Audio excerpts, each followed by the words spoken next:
State Marco Rubio, a former Florida Republican senator whose parents were born in Cuba, has spearheaded Trump's attacks on Cuba as a leading supporter of the decades-old economic embargo against the island nation. On his first day in office, Trump reinstated Cuba's designation as a so-called state sponsor of terrorism after President Biden removed Cuba from the list when his term ended. Meanwhile, Rubio has now shifted his focus to target Cuba's medical program that primarily sends Cuban doctors and healthcare workers to assist other countries, including disaster sites and during disease outbreaks. Rubio's accused the Cuban government of forced labor and earlier this month announced several Central American government officials who the U.S. says are linked to Cuba's medical assistance program will face visa restrictions. This all comes as the Trump administration is reportedly planning to transfer thousands of immigrants to Guantanamo to be detained there. Just last week, Trump's Homeland Security Department ordered over 500,000 immigrants from Cuba, Haiti, Nicaragua, and Venezuela to self-deport or face arrest after stripping them of their humanitarian parole status, which authorized them to temporarily live and work in the U.S. For more, we're joined here in New York studio by Carlos Fernández de Cossío. He is Cuba's deputy foreign minister. He just addressed the UN General Assembly yesterday, where he again demanded the U.S. lift the catastrophic embargo on Cuba. Welcome back to Democracy Now! We last spoke to you before Trump's second term. If you can start off by talking about your demands at the UN yesterday. Well, thank you for having me. Yesterday, the UN had a special session for an item in the agenda of the General Assembly, which is the rejection of unilateral coercive measures. So we were invited to speak, and the main message that we took is that the measures that the U.S. take against Cuba go beyond a simple coercive measure or a simple commercial embargo. It's the aim of isolating Cuba or blocking Cuba from the international community and from international economic and trade activity, which has been the aim for a long time to try to choke the Cuban economy. And that was the main message yesterday, where, by the way, a resolution was adopted by the General Assembly designating December 4th of every year UN Day against the use of unilateral coercive measures. Deputy Foreign Minister, can you talk about the annual vote that occurs at the General Assembly on this issue, where usually it's just the United States and Israel as practically the only nations in the world that continue to support the U.S. embargo? You're correct. Since 1992, there have been resolutions by the UN General Assembly demanding the lifting of the U.S. economic blockade against Cuba. And as you say, only the United States, Israel, and every now and then some other state reject this resolution. It's a long call by the UN, which the United States simply disrespects.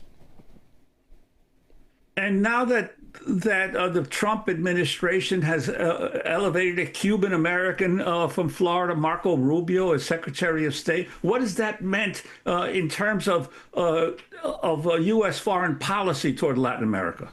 It means that there's a presence and an influence of anti-Cuban politicians in the U.S., there's an increase in their influence greater than any previous moment, and allows them to push this narrow approach, which is not relevant to the interest of most Americans, and this narrow approach against Cuba and against other countries in the region.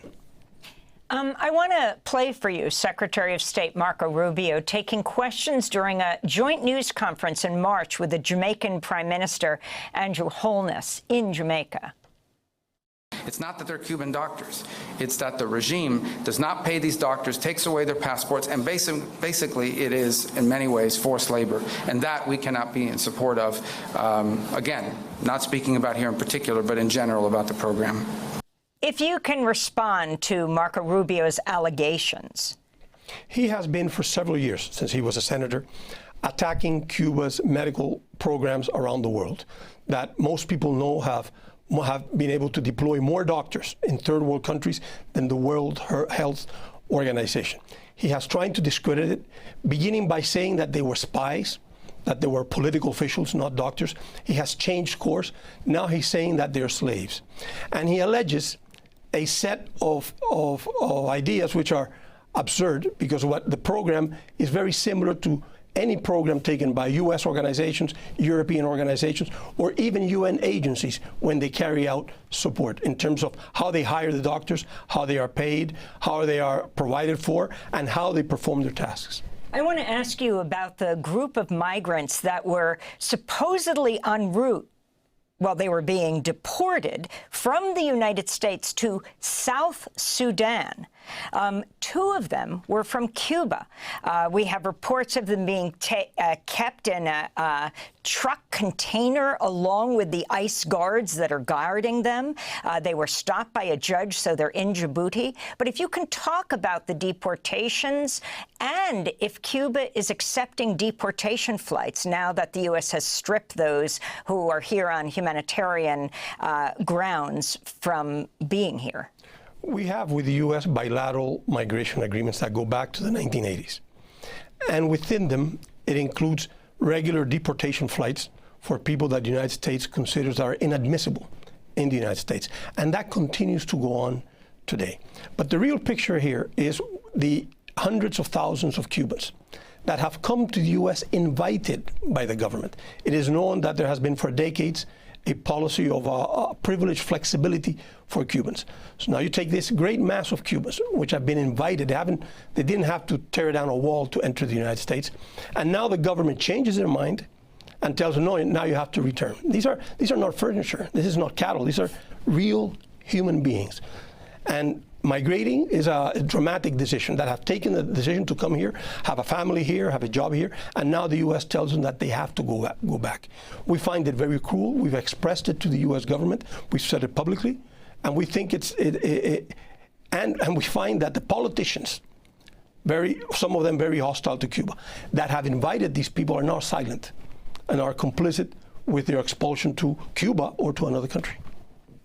And Deputy Foreign Minister, I wanted to ask you about some reports over the last year or two in right-wing media outlets in the United States, but also some in more establishment media like the BBC and El País from Spain, that there have been hundreds of Cubans fighting as soldiers for Russia in Ukraine, and some are alleging that the Cuban government is backing this. I'm wondering if you could clarify the position of Cuba on this issue.